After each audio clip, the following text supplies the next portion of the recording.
Welcome to Tech Talk Africa, where we move beyond the headlines to uncover the stories shaping Africa's digital future. I'm your host, Stella Gichuhi. Africa is the most educated it has ever been. Every year, millions of young Africans graduate from universities across the continent. Yet the question remains, are we equipping them with the right skills for the jobs and industries of tomorrow? That's where today's conversation comes in. We're talking about higher education, technology, and the role of collaboration in shaping the continent's future. Our guest is none other than Dr. Nico Elema, Director of the Center for Collaboration in Africa at Stellenbosch University. Welcome, Dr. Elema. I'm so happy to have you here today. Stella, wonderful. Yeah. Good to be here. Good to be here. Sunny Nairobi. Yes, always. Yeah, and you've traveled all the way from South Africa. Yes, I've been here a couple of times. I said I'm an honorary Kenyan. Okay. So, it's wonderful to be here. Oh, and thanks for hosting me. Oh, thank you. The pleasure's all mine. I'd like to start with your personal journey. What inspired you to focus your career on collaboration and higher education across the continent? Sure. I think like all things in life, things just happen. I don't think I had a big vision as a young guy to focus on this. So maybe as a background, I started off, and I'm going to give my age away. No? That's fine. But in the early 90s, I studied urban planning and it was interesting. And in those days, computers became something. So we started off with CAD and drawing our urban plans on computers, and GIS became something.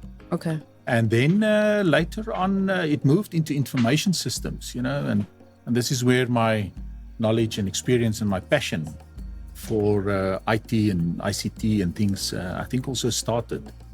And then later on, I was fortunate to study in business administration. I ran my own businesses. Okay. And then around 2010, I inadvertently entered the higher education space. I started working at Stellenbosch University. Okay. And suddenly the doors opened even more to the African continent, African higher education space. And then along the way, I did some, my... I don't want to sound too pretentious, but a PhD in science and technology studies. Oh. So it's not a path that was foreseen 20, 30 years ago. It's as the wind blows, as the opportunities come around, and all the puzzle pieces come together. So that I'm here in Nairobi now and enjoying it. And you might be in Cape Town, you might be in Nigeria soon, who knows? Exactly. You're the perfect pivot, aren't you? Exactly. Now, in your 10 years plus experience in the higher education sector, what are some of the biggest misconceptions around our universities and the role of innovation? Sure. And again, I think a little bit more on context, on the background. I think over the last 20 odd years, I've really been fortunate to travel across the continent. Yeah, you have, yeah. How many countries have you visited? Over 20, 30? Again, it sounds pretentious. No. But it's been more than 30 African countries. Yeah. Across Europe as well, to the west, to the east. With that, it builds context and builds understanding of context. You quickly realize that South Africa is not Namibia, is not Zimbabwe. Zimbabwe is not Zambia, it's not Kenya. Yeah. Kenya is not Tanzania. You go to the west, Senegal, we are so different. Yeah. And whatever we do, especially in the higher education space, it's very contextualized. The continent is a massive, massive continent. Yeah. There's that very famous slide picture where you can fit North America, the United States of America, snugly into West Africa. You can fit the whole of China, as large as it is, within Central and Southern Africa. The United Kingdom is as large as Madagascar. It is, yeah. So, so it's a large continent with a lot of diversity, a lot of background. Yeah. And I think if you are able to understand the diversity and the backgrounds, it becomes really fascinating on how we can implement. And you can also then understand, especially in higher education, and then science and technology and so forth, of where we are and maybe where we want to go. So what I'm hearing from you, it's about being context specific. So it's not one size fits all. Absolutely not. And if there's a skilling program for Kenya, it will not necessarily suit the South African market, the Namibian market. Yeah. Of course, there are elements. No? Okay. I think there's a base, but then you have to contextualize it. Okay. Kenyans are different than South Africans. Good. The good, the bad, the ugly. Good, the bad, the ugly. But the same with South Africans. But the same with other areas, Nigerians as well. I've been to Nigeria a couple of times, and I love the way that they hustle. They movers and they are shakers. And but if you understand the context, you have to contextualize a lot of what we do. To get a better picture of the continent and the specific country. Okay. Do you mind telling us about the Center for Collaboration in Africa? What is the center? What do you do at the center? And how are you helping universities partner with other institutions across the continent? Sure. So, I'm a little bit biased now. I'm at the Stellenbosch University. Yeah. It's close to Cape Town in South Africa. And it's one of the better universities on the continent. Again, it sounds a little bit pretentious, but if you look at rankings and those things, the university itself has got a history that goes back 150 years.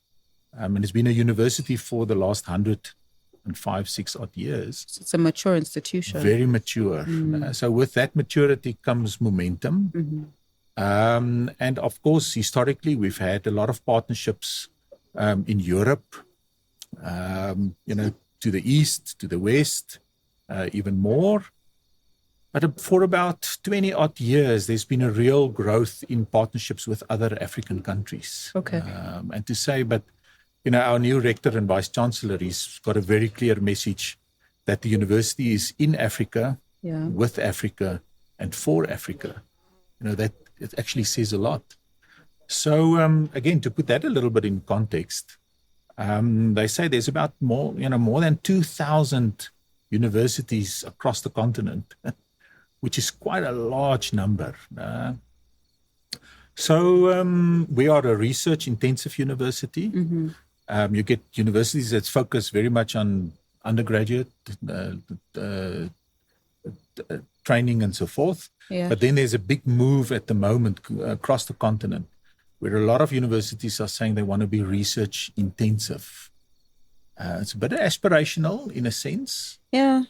But the signs are there and it's been going. So you come back to your question, the Center for Collaboration in Africa. We established the center within the international office of the university. So it's got an administrative role. Okay. To say, let's put a lens on the African continent and the way that we develop partnerships, the way that we nurture partnerships, the environment that we create for the university to partner with other African universities, because it is in a sense different than in Europe. In Europe, internationalization, that's the space we occupy. It's a lot more mature, there are other aspects. Yes, there are. Where we on the continent are developing, and there's a lot of exciting things happening. But if you can focus on that and again become contextualized, and that's the role of the center. So we've been running for the last 10 odd years as a center within the international office of the university. Do you have a success story you can share around partnerships? One that that has made you think this is worth it? When you ask that question, I almost get goosebumps. Oh, okay. Because the success stories is often the students. So we deal, within the university community. Yeah. You have students, you've got staff, the staff are researchers, they are administrative personnel, it's diverse. And we've had the opportunity, our focus is very much research, collaboration and partnerships. But then you have the opportunity to take a student, South African student, that's maybe never traveled beyond the country, anywhere, and say, listen, let's go to Nigeria. Right. Let's go to Lagos. Let's connect with other students and, student leaders. And they come back and they sit with you at the airport in Addis Ababa and they say, listen, this has been life-changing. Okay. Perceptions, stereotypes, broken. And you see them maybe 2 years or 3 years later, they've left the university and then they tell you these good stories. And then there are aspirational initiatives going on. There's the Africa Stars Fellowship Program that focus on genome and capacity development, in the biosciences space. Okay. And it's incredible just to see the students applying for it and the capacity that's being developed. And then you get anecdotal stories where staff and researchers say, listen, I love going to Cameroon. I love working with the colleagues in Cameroon. Okay. And they come up with solutions. In Kenya, we've got colleagues from our agri-science faculty that work with universities here, and they are doing incredible work. So there's a lot of these little anecdotal and stories that come out. And that is what, at the end of the day, makes it really exciting. So you're helping dismantle misconceptions, narratives, and the good old saying of dangers of a single story. Sure. And how is technology helping you collaborate on your research? Yeah. Is it accelerating the collaboration? Is it changing the dynamics? How does tech play into all this? So first of all, I think if you think of technology, I mentioned earlier that a lot of universities are starting to talk about becoming research intensive. So what does that mean? You focus on research, you focus on novel ideas, and often the spin-off out of that, would be technologies and new innovations. Yeah. So there is an opportunity where you have to then translate that into something practical. And I think there's still quite a lot that can be done. Universities still need to figure out how do you translate a lot of the innovation, into solutions, tech transfer, and all those aspects around that. So you do find, I know again, I might be sounding a little bit biased, but at Stellenbosch, we've got the Innovus. It's a body within the university that really assists researchers and students to say, if you've got a good idea, bring it to this entity. And then we've got the Launch Lab, which is this technology transfer in a hub. Okay. Where you can communicate, you can share, and they help you develop business plans and really to see if it's viable. Everybody's ideas are always good ideas. Yeah. But is it really viable? Is it viable? Is it scalable? Is it scalable? And to nurture that. Yeah. And so we're doing very good in that. There's so many patents being registered. But it's not just about the patents, but also spin-off companies. And I've seen some of that also at other universities. I know Makerere University in Uganda. They've got a hub like that. And then there's a lot of benchmarking between the institutions where they come and visit us, we visit them. Say, listen, can we learn from each other? Uganda, Makerere, you're doing it within your context. I know University of Nairobi, they've got a wonderful, there's some products that they develop. Okay. And they're also trying to commercialize that. Yeah. So you find elements of that. So I think that is within the universities. But, your question is, how do we use technology? At an inter-university level, I think COVID has taught us a lot. Yeah. Of how to do things online. Yeah. We don't always have to travel everywhere. But there is a lot of value in we call it partnership capital, that when you sit with somebody and you understand their context, sometimes drink a beer together. That's always a good thing. Yeah. Get to know each other, break the barriers. Is it the exactly. Term? Yeah. Okay. And sometimes the misconceptions. So yes, we do a lot of stuff online, and we've become better at it on how to do it. But we also engage more. We have to engage in person to understand context, and then there's this element of how do universities translate technology into innovations and solutions? You've mentioned universities are pivoting to more research. Yeah. That requires a lot of capital and investment. And then you've obviously, I'm assuming you have created partnerships with institutions in the global north. Yes. How do you balance both? Because I'm assuming they fund a lot of your research. Yeah. Yet there's this need for equitable partnerships. How does that look like realistically? So you realistically, I think that's the word. No? Yeah. So it's something that's very close to my heart. Oh, yeah. And I've been outspoken a bit about it, So something personal. I have 3 children. And when you have children, you quickly learn that you must be equal. Yeah. When you divide the chocolate into 3 pieces, it's got to be divided in 3 equal pieces. In my case, it has to be 2 equal pieces. Yeah. Yeah. So the conversation used to be equitable or equal partners, but equal means 50-50 or third. But our contexts differ so much, our histories. Yeah, they do. So we cannot always be equal partners because there is a deficit in a way. So the conversation has shifted where a lot of people in the global north, everywhere, everybody's talking about equitable partners. But what does that mean? What does it mean? Yeah. So is it maybe 80-20? Is it maybe 70-30? But how do you divide that cake? How do you divide that chocolate, into 70? Who decides? Yeah. What is the 70 and the 30? Yeah. So there needs to be some conversations.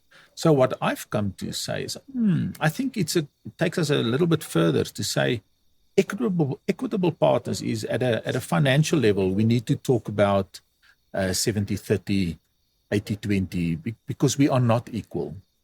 But maybe at the implementation part, right, and the resources that we contribute, other resources, it needs to be 100-100. Oh. You give everything you've got. I give everything I have, within my context. Yeah. And so it brings in a lot of element of okay, I understand your context better. I want to understand your context better. I trust you, you trust me. It brings in those aspects where you actually, within the framework of an equitable partner, give everything you've got. There's a lot of trust. But especially when we work with the global north and sometimes with other African countries. So African countries are not equal. No. Africa is not one country. No, it's not. We have to have conversations around even the finances, that it's not equal. We need to be equitable considering sometimes people's contexts. And is that already happening? Something you've said you talk about, but are you seeing some of that happening? Or is there reluctance somewhere? Well, reluctance sounds very hard. Oh.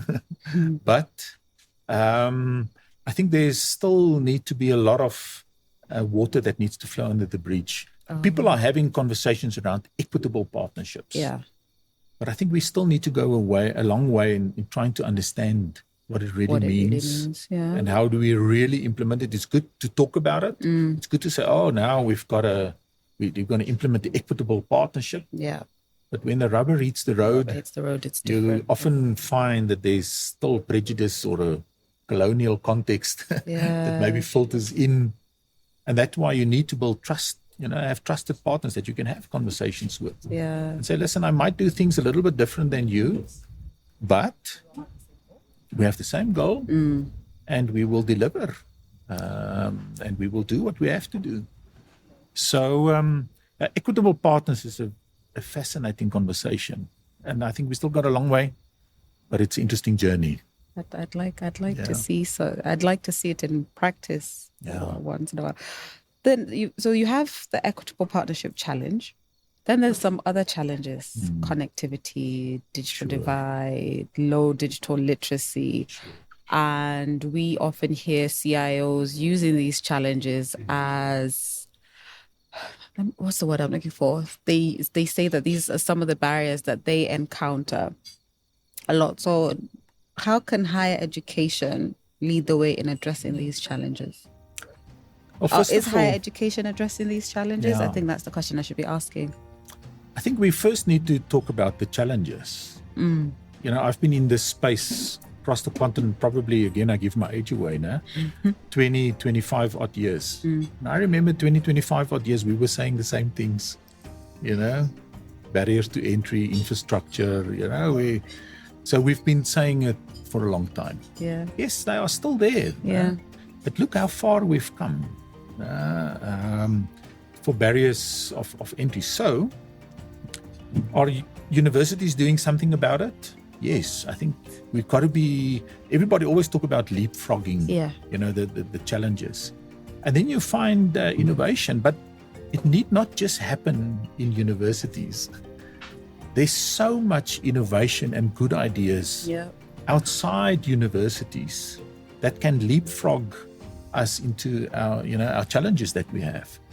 And just as an example, I remember many years ago, these little anecdotal stories. We all have a lot of stories.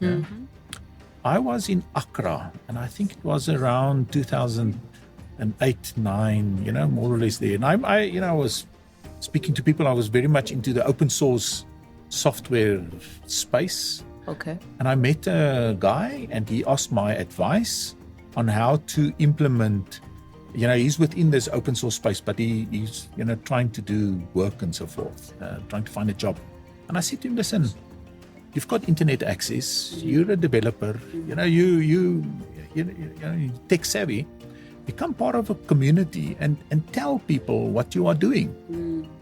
So anyways, lo and behold, I think 2 or 3 years later, I'm in Accra again, and by chance I bump into, I'm talking to a lot of people, and this guy comes up to me and said, do you remember me? I had to think hard for a moment, but I remembered. And then he said to me, listen, I took your advice. I thought, well, at least somebody's taking my advice, my informal pearls of wisdom. Yeah. And he said to me at that point, he did become part of a community, and he was sitting in Accra on his laptop. Yeah. And he was doing work for people in the Netherlands. Okay. And they were asking and contracting him out to do software development. So he didn't have a university degree, he's just innovative, got a laptop, got an internet connection, and just being tech savvy and training himself. So, and that's the type of innovation that we sometimes need. We don't need always go to other places. It's very rare to have somebody from the higher education sector actually admit it's not just uni. It doesn't start and stop with a university. There's other ways to innovate, create your communities. Sure. Oh, thank you. It's very hard to come across that. Oh, well, as a doctor. Yeah. But it what I'm saying, it's not the pinnacle. No. And yes, universities do provide us with resources. Yeah. Also, technical vocational education spaces. Yeah. They do provide us with the resources. Yeah. It provides us the environments to speak to people, to engage. Through my life, I've found the most rich conversations within those structured environments. Yeah. You hear other people's, so there's obviously value, no? Yeah. And if you can get a certificate for it, all good and well. But at the end of the day, we should not be bound by these institutions. I think that's the message I'm trying to get. Yeah, that's what I'm receiving. The opportunities are limitless. You just have within those institutions and beyond it. No. Oh, wow, brilliant. And we need to talk about the youth. Yeah. I hope you've got something on your list around the opportunities with the youth. Well, since you brought it up, what opportunities are you foreseeing for the youth? Yeah. What are universities working with the youth? Yes. Well, are you, to use the word partnerships, are you partnering with youth-led organizations to innovate? We have to do more. So inherent, what does the university do? You finish your school and you go for higher learning. Yeah. And you want to get a bachelor degree and maybe a postgraduate degree. Yeah. That's universities work with students that are between 18, 19 to 25, 26. And if you go higher education, or postgraduate, then, maybe a little bit further. So the youth are inherently part of the system. Yeah. And we have this because, there are stats going around, I hope I have it correct now, that they say by 2030, 40% of the global population will be African youth. Yeah. So what does that mean going beyond 2030, 2040, 2050, 2060? And we're talking, that's 5 years from now. Yeah. Huge opportunities. Globally, everybody's talking about it, that the populations are decreasing. Yes. Countries are running out of people. Yeah, the birth rates are declining. Yeah. We sit with this resource, this human resource that is maturing. Yes. So what is our obligation? We must not let them down. Universities, the space that we occupy, must create opportunities, create the environments for them to come and learn, get their degrees and so forth, but also interact with other students. Yeah. It's beyond just going to the class. To become good citizens at the end of the day. I agree. And then become African citizens, become global citizens, be global competent, and so that students can operate. And, we always say, you will find it in every university's mission and vision statement, in service of society. Yes. So universities must not just focus on the brick and mortar. No. They must, whatever they do, there must be local impact. Local within Nairobi, local within Stellenbosch. And then there must be regional relevant. Yes. Maybe within the Western Cape where we are, or maybe in East Africa, where a lot of the universities are. And then globally competitive. We can really be, from African continent, with all the innovation and all the opportunities we have, and this youthful population that is emerging, become globally competitive.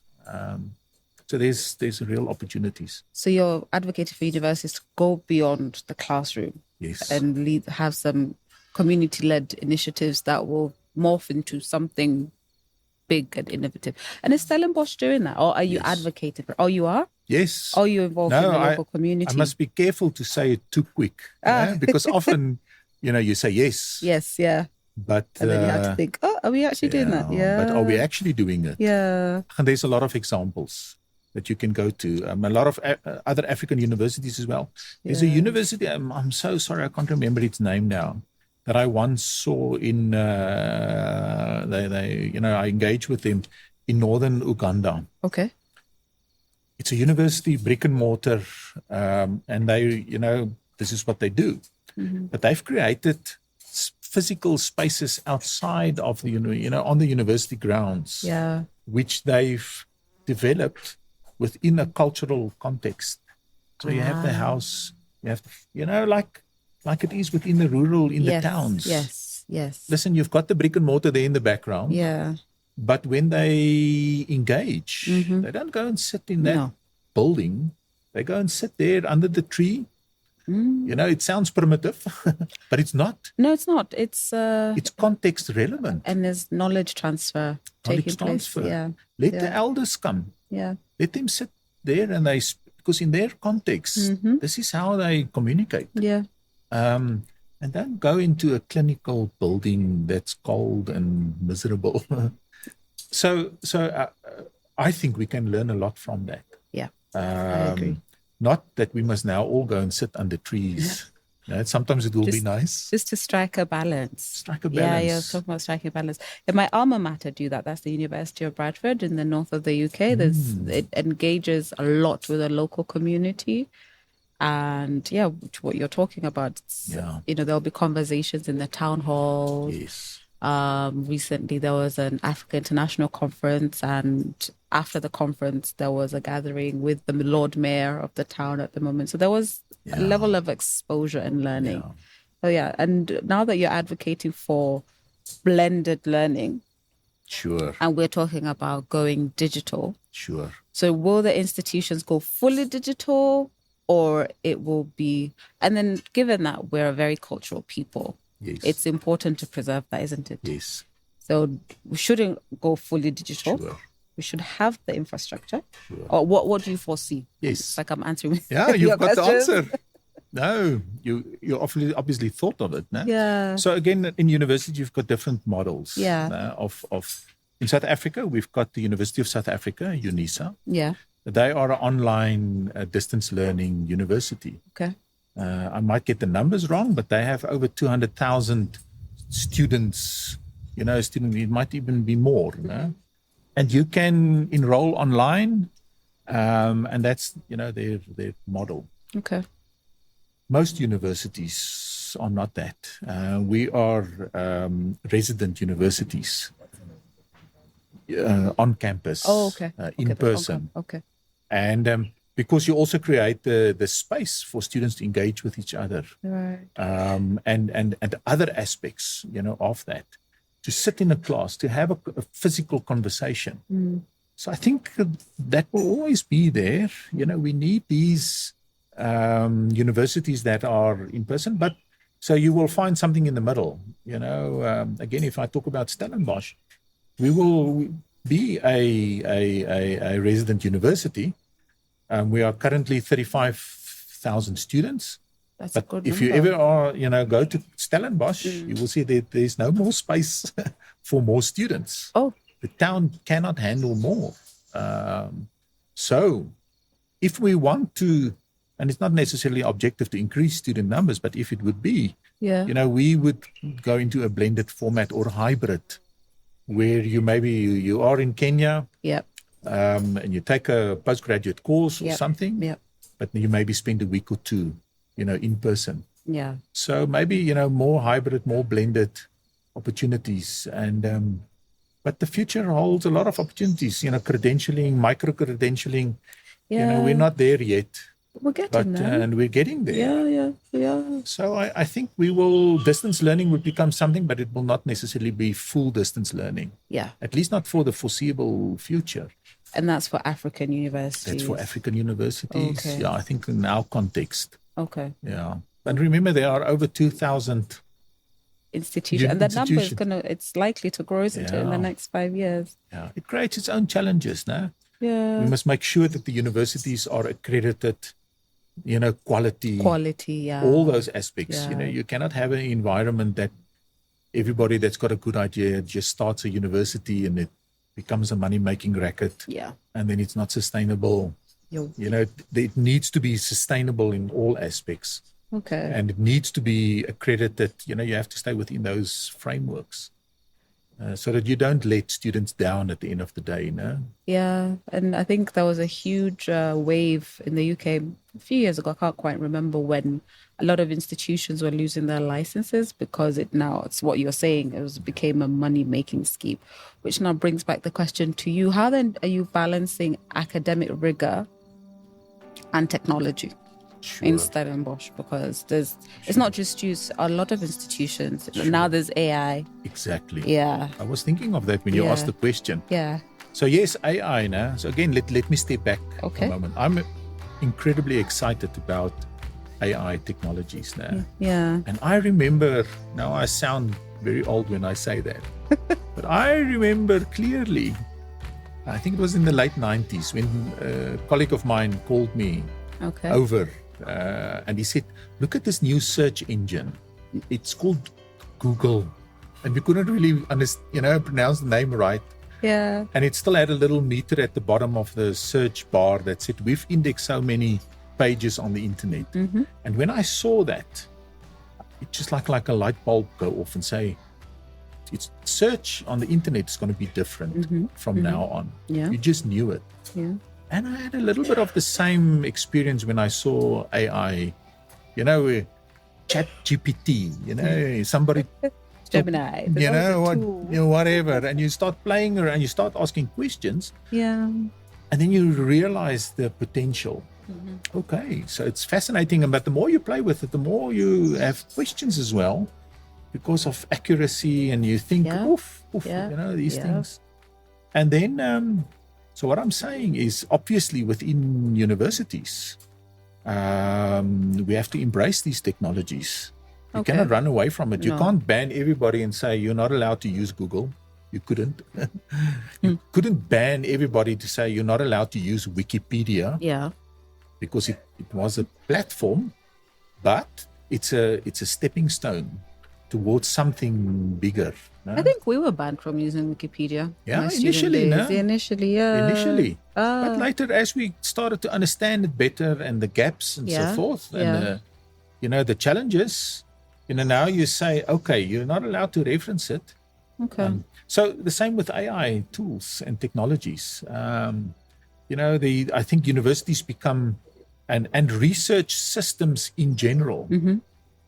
I know in the South African context, there's actually a policy framework from them to say that if you use AI tools, use it this way and this way, that you can actually reference it within your publication and say, listen, I asked ChatGPT, this and this model, this and this question, it gave me this and this answer, and then I did this, and you declare it, and you use it as a reference, so that everybody that reads what you are publishing can read it in context. And you actually use it as a reference at the bottom. So I think that is a way of saying we cannot ignore it. We need to embrace it, but let's be responsible. Let's be accountable, in the use of it. But people still make mistakes. Yes. You read documents, you read applications, and you just see that ChatGPT format. There's a little bit of an introduction, and then there's 3 or 4 bullets, and then there's a little conclusion at the bottom. Yes. And you can just see it was somebody threw something in ChatGPT, for example, or Gemini. Yeah. And it spit out the answer, and they copied and pasted, and there was no real critical thinking. Yeah. And actually maybe using it as a basis, but then further, build it out, your own knowledge. But then what you're alluding to is higher education institutions will need to change how they examine this student, not change it. Whilst you've said a very critical point is that there is a policy allowing the student to use ChatGPT as long as they reference it. So that's a great step in the right direction. But then as it evolves and as we evolve as students, then, should universities change how they examine the student? Is that format useful now? Will it be useful going forward? Again, these comments are my own views. No? Yeah. So I think we should embrace it. Embrace it? Yeah. Okay. But be responsible. Right. Be accountable. Yeah. Be transparent. Yeah. And on how you use it. We cannot walk away from these emerging technologies. No. And it's disruptive technologies. And sometimes there are good reasons to ban it. Yes. So that we can get our heads around it. Yes. And it's almost like a pendulum that often swings. You are here, and then suddenly the technology comes and it disrupts, and you go too far. Yeah.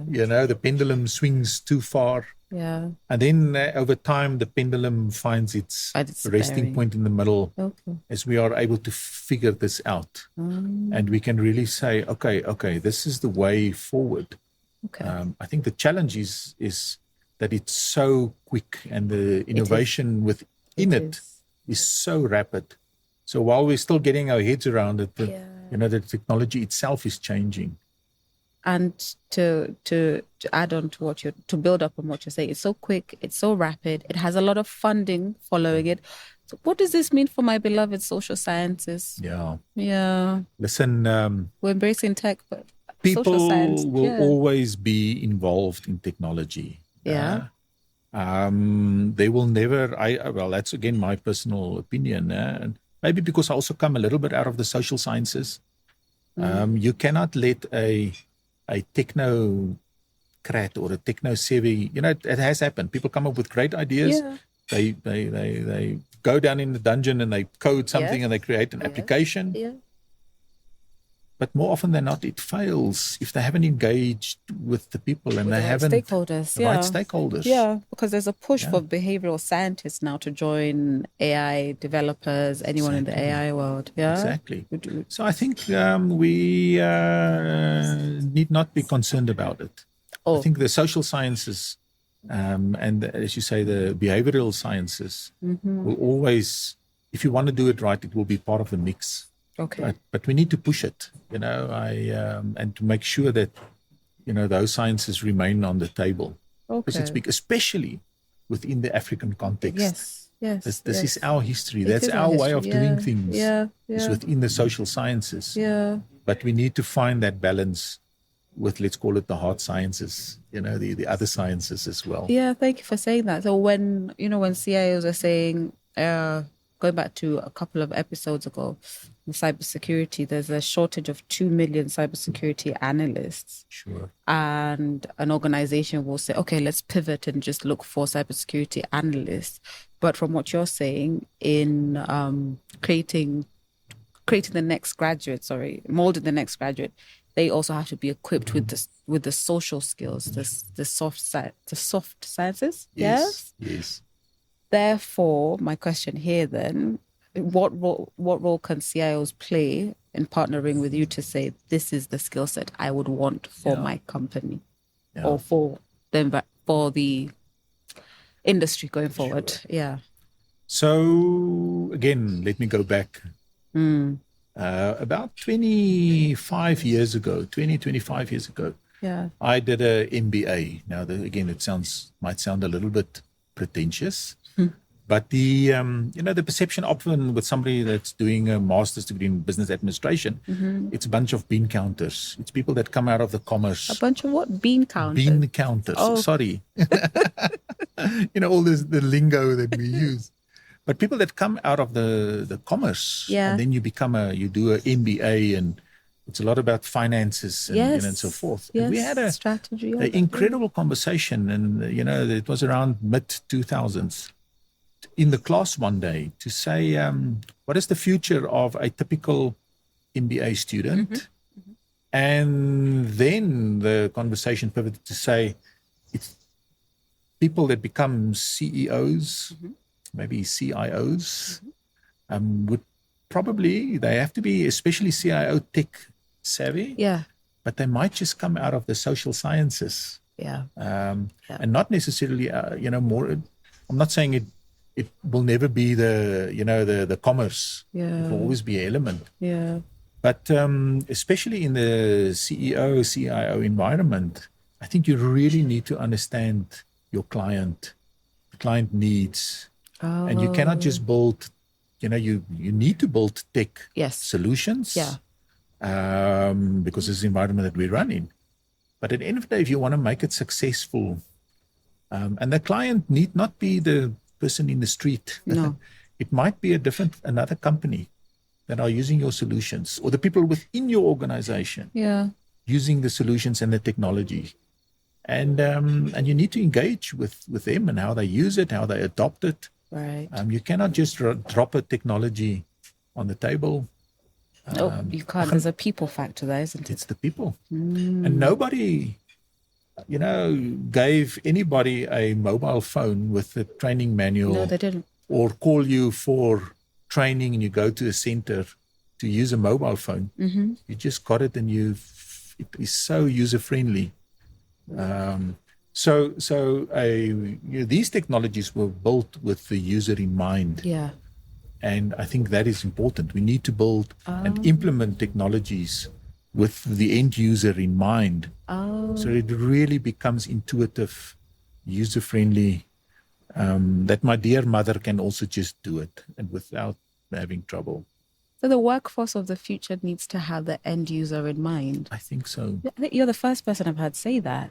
Because when you read a lot of the articles, it's the workforce of the future needs to be tech savvy, AI skills, cross-skill, reskill. But actually, no, it's the end user at the end of the day. You need to be tech savvy. Yeah. It depends on what you do. You still need to be tech savvy, Yeah. But my son, now every man thinks his donkeys are racing horses. So my dear son, He studied investment management. Okay. But at the end of the day, he also needs to understand, who are the end user. Yeah. It's not just about numbers and not, and the software engineer and technologies and Amazon Web Services and, it's wonderful. It's critical. It's not just AI. It's not just AI. It's not just the tool and the language models and everything behind it. Yeah. And at the end of the day, it's how can I use that to the benefit of the end user, because they are the consumers.